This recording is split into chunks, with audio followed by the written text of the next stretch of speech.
देखिए, जम्मू कश्मीर में सबसे ज़्यादा उम्मीद थी कि भारतीय जनता पार्टी को जम्मू में बेहतर प्रदर्शन करे, और वो यदि नंबर देखा जाए तो नंबर 1 पार्टी भी हो सकती है, सिंगल लार्जेस्ट पार्टी। 43 में से 21, 43 में से 21 एग्जिट पोल कह रहा है।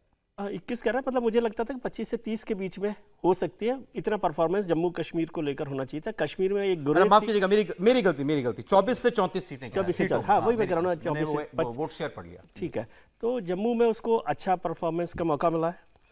6 सीटें उन्होंने बढ़ा दी थी जम्मू में डिलिमिटेशन के बाद, तो वो भी एक बड़ी फायदा एज है उसके लिए। जम्मू में 6 सीटें बढ़ गई, पहले 37 थी, अब 43 हो गई, तो वो 6 सीटें भी भारतीय जनता पार्टी के लिए है।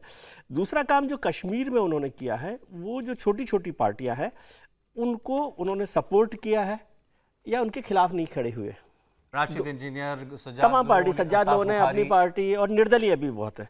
और ये लड़ाई, ये चुनावी तैयारी उन्होंने आज नहीं की विधानसभा में, उन्होंने की जब डीडीसी के इलेक्शंस हुए, डिस्ट्रिक्ट डेवलपमेंट काउंसिल के कश्मीर में, और उस समय भारतीय जनता पार्टी ने वहां पर, क्योंकि उसकी एंट्री नहीं थी, तो इन लोगों को तैयार किया। एक बड़ा बदलाव उन्होंने किया कि केंद्र का जो पैसा श्रीनगर जाता था वो सीधा जिलों तक भेजा, तो एक डायरेक्ट कनेक्ट बना है। इसलिए मुझे लगता है कि जो पार्टियां कश्मीर में एनसी, पीडीपी और कांग्रेस के अलावा होंगी, उसमें से ज्यादातर लोग भारतीय जनता पार्टी के साथ जाएं अगर सरकार बनाने का मौका मिलता है तो। ये अन्य जितने हैं, पीडीपी को छोड़कर, पीडीपी को छोड़कर, और ये सब जाएंगे बीजेपी के साथ। मोटे तौर पर ऐसा लगता है अगर वो चांस में होती है सरकार बनने के चांस में होती है। लेकिन अगर 2-4 की कमी पड़ती है तो पीडीपी आपको लगता है वो पहले ऑफर करेगी कांग्रेस नेशनल कॉन्फ्रेंस के साथ जाना? तब भी बीजेपी जो है इन पार्टियों पर अपना दबाव बनाकर रखेगी कि वो शायद नहीं जाए, क्योंकि एक समझिए बात कि कश्मीर ऐसा बॉर्डरिंग स्टेट है कि वहां पर जो लोग सत्ता में रहना चाहते हैं वो केंद्र की सत्ता के साथ दोस्ती रखना चाहते हैं। केंद्र में कोई भी हो, चाहे वो कांग्रेस हो, बीजेपी हो, ये है। दूसरी दुविधा कांग्रेस बीजेपी के साथ केवल यह है जो आमतौर पर रहती है कि कश्मीर और जम्मू में कश्मीर के लोग जम्मू का प्रतिनिधित्व बर्दाश्त नहीं करते, स्वीकार नहीं करते जी। गुलाम नबी आजाद साहब रहे हैं, मैं एक उदाहरण के तौर पर बता दूं, जो जम्मू को रिप्रेजेंट करते थे, मुख्यमंत्री रहे, लेकिन उन्हें उस तरह से देखा नहीं गया। इसलिए कश्मीर के लोग क्या जम्मू के मुख्यमंत्री भारतीय जनता पार्टी के उसकी नुमाइंदगी स्वीकार करेंगे? ये आंकड़े अगर रहते हैं 8 तारीख को, तो आपके हिसाब से बीजेपी के पास बेहतर चांस है? बीजेपी के पास बेहतर चांस है मेरे हिसाब से। ओके, हर्षवर्धन जी। देखिए, मुझे तो लगता है कि थोड़ा चुनावों को अलग तरीके से देखा जाना चाहिए। कश्मीर ने तो कांग्रेस पार्टी को भी वोट नहीं किया, कभी बहुतायत में कभी नहीं किया। एक तरह से कहें, जहां मुसलमान बहुतायत होता है उसके चुनाव को देखने का तरीका बदल जाता है।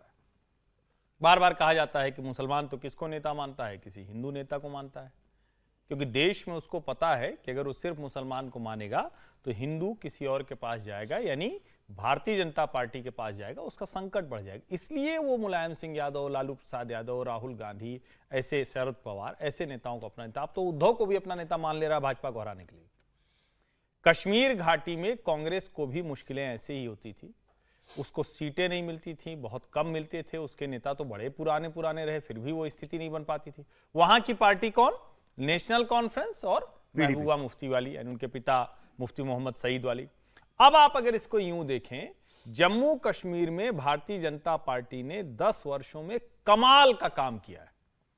डिस्ट्रिक्ट डेवलपमेंट काउंसिल का जो चुनाव हुआ, वहां भारतीय जनता पार्टी 3 सीटों पर जीती भी, जिसमें श्रीनगर भी शामिल है। वही एक डीडीसी लाल चौक से चुनाव भी लड़ रहे हैं विधानसभा का।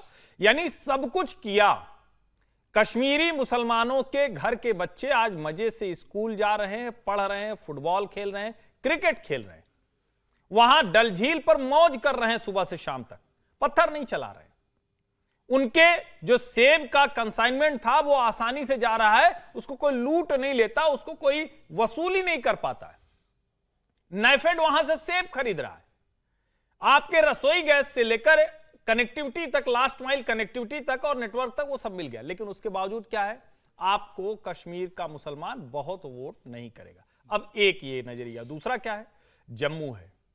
जम्मू रीजन वोट कर रहा है और उसने भारतीय जनता पार्टी को इस एग्जिट पोल्स के लिहाज से कहें तो ढंग के वोट किया है। ओवरऑल अगर कहें तो जम्मू कश्मीर दोनों मिलाने के बाद सबसे बड़ी पार्टी कौन है? भारतीय जनता पार्टी हो सकती है।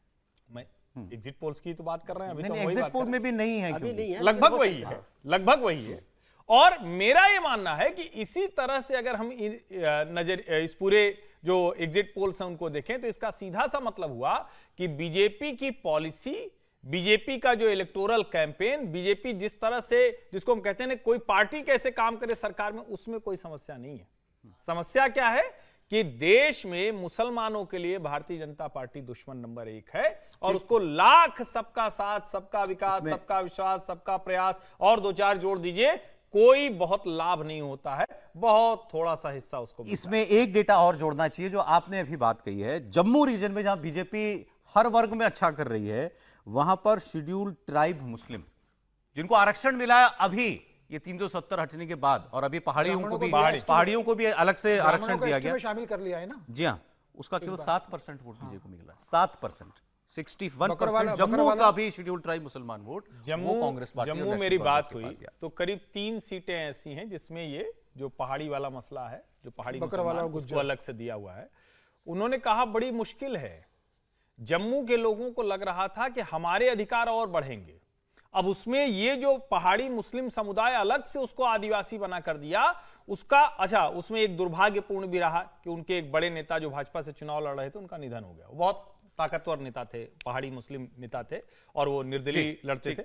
लेकिन इसका मतलब क्या हुआ? इसका मतलब ये हुआ कि अभी भी देश में राजनीतिक तरीके से, जिसको हम बार बार कहते हैं कि नहीं नहीं थोड़ा सा आंख मूंद लेते हैं, वो वाली मुश्किल बड़ी दिख रही है। जम्मू कश्मीर के नतीजे को ऐसे देखना ही पड़ेगा। तो हम जो इसे जम्मू का आगे भी इसकी चर्चा करेंगे। दिखाई दे रहा है कि बीजेपी जो है नंबर 1 पार्टी बन सकती है जम्मू क्षेत्र में, तो है ही, और इस लिहाज से सरकार बनाने में अगर उसको छोटी पार्टियों का, निर्दलियों का साथ अगर मिला तो एक ऑप्शन उसके लिए खुला हुआ है। नेशनल कॉन्फ्रेंस कितना अच्छा करेगी, कितना और बेहतर कर सकती है कश्मीर में, यह तय करेगा कि उमर अब्दुल्ला मुख्यमंत्री बनेंगे या नहीं बनेंगे।